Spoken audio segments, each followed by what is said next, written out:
Hi guys, welcome to the channel. In today's video, I'm going to show you how you can recover disabled Facebook account. So before getting into this video, must subscribe to our YouTube channel and click on the bell icon. So the first step you simply need to do is to open any browser. And once you are in browser, you simply need to search for Facebook Help Center.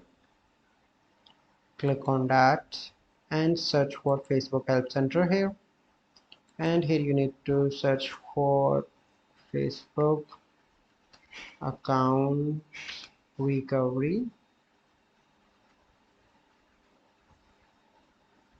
Okay, click on that.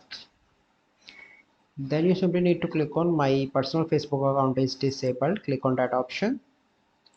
Scroll down and here you can see use this form to request a review. Click on that option. Here you need to enter your login email address or mobile number, your full name, and here you need to upload your ID, and then you simply need to click on submit.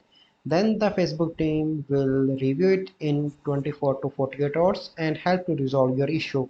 So I hope you find this video helpful. If you find this video helpful, must like this video, subscribe to our YouTube channel for future videos. We'll see you in the next video. Thank you. Have a good day.